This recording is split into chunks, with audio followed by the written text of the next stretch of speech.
Assalamualaikum warahmatullahi wabarakatuh. Saya Muhammad Sultan Ali Wafi. Saya dari kelompok 11 ingin menerangkan tentang salah satu dari pembahasan pokok kita, yaitu tentang hakikat dan pengertian pendidikan keluarga. Pengertian pendidikan. Istilah pendidikan dalam bahasa Arab dikenal dengan sebutan at-tarbiyah, at-ta'lim, dan at-ta'adib. Pengertian dari keluarga. Kata keluarga dalam Kamus Besar Bahasa Indonesia didefinisikan sebagai beberapa arti. Yang pertama, keluarga terdiri dari ibu dan bapak beserta anak-anaknya.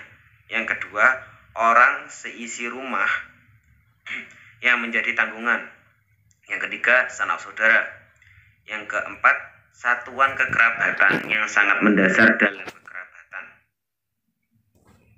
Definisinya pendidikan keluarga, pengertiannya adalah pendidikan keluarga merupakan bagian dari sistem pendidikan secara keseluruhan. Sebagaimana yang dikatakan Ki Hajar Dewantara, bahwa keluarga merupakan salah satu dari pusat pendidikan yang meliputi keluarga, sekolah, dan organisasi pemuda. Dasar dan tujuan pendidikan keluarga. Dasar pendidikan keluarga. Keluarga merupakan wahana yang mampu menyediakan kebutuhan biologis anak dan sekaligus memberikan pendidikannya sehingga menghasilkan pribadi-pribadi yang dapat hidup di dalam masyarakat sambil menerima dan mengolah serta mewariskan kebudayaannya.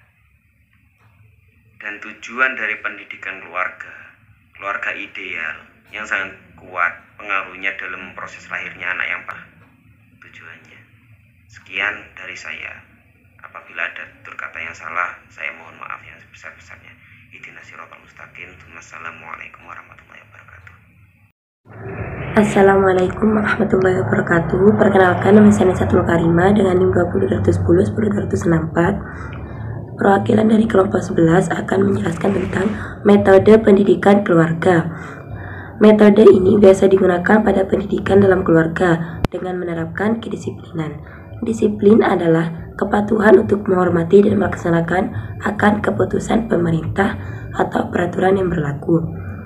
Disiplin harus disertai adanya rasa kasih sayang tulus dan tidak menaruh rasa benci serta memaksakan. Disiplin memiliki beberapa bagian diantaranya yakni fungsi dan kedudukan disiplin dalam pendidikan Islam. Disiplin dalam Islam diterapkan sebagai alat untuk mendidik yang bertujuan agar anak didik mau membiasakan diri untuk mengikuti pola dan tata cara yang benar, dan mendidik anak agar berhenti dari aktivitas yang dapat merugikan diri sendiri. Kemudian, macam dan bentuk kedisiplinan dalam pendidikan keluarga. Yang pertama, disiplin dalam bentuk isyarat.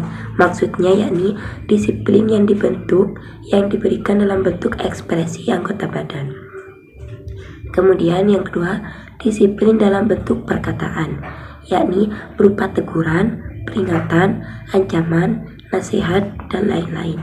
Kemudian yang ketiga, disiplin dalam bentuk perbuatan, yakni disiplin dengan diberikannya tugas-tugas terhadap anak yang melanggar tata tertib dan aturannya. Kemudian penerapan kedisiplinan dalam keluarga. Menurut Islam, anak yang melakukan kesalahan hendaklah didisiplinkan dengan penuh kasih sayang, bukan dengan memaksakan anak tersebut.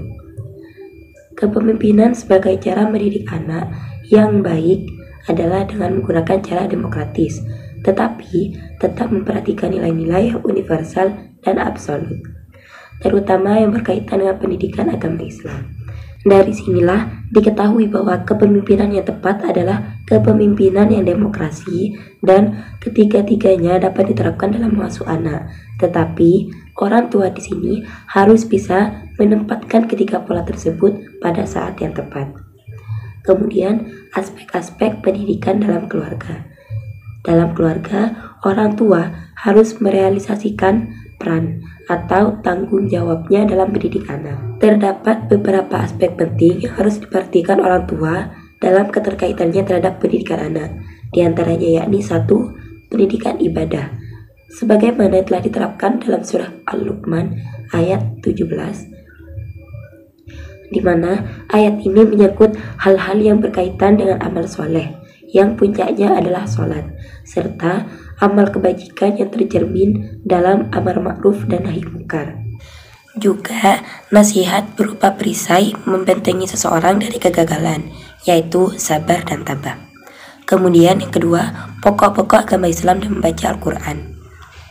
Pendidikan dan pengajaran Al-Quran serta pokok-pokok ajaran Islam sebagaimana telah disebutkan dalam hadis Nabi SAW dan dalam surah Luqman ayat 16, di mana ayat dan hadis tersebut mengajarkan keimanan atau sifat-sifat Allah pada anaknya dengan gaya bahasa dan ilustrasi.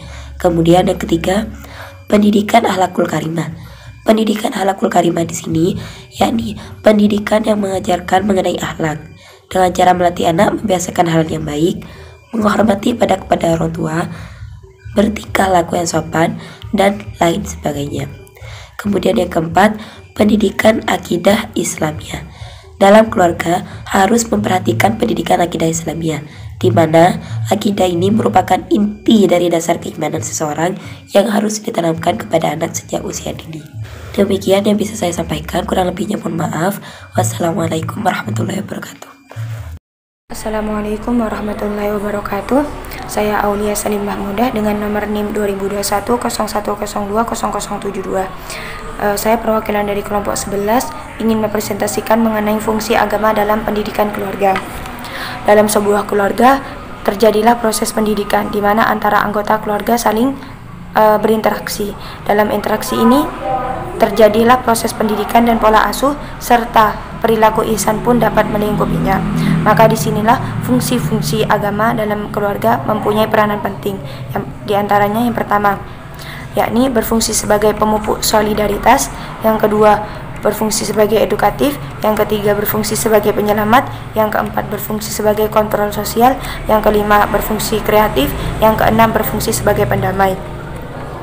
Sebagaimana pola Nabi Ibrahim dalam mencetak kader-kader yang berpredikat Nabi, Al-Quran telah menjelaskan secara sistematis dan detail.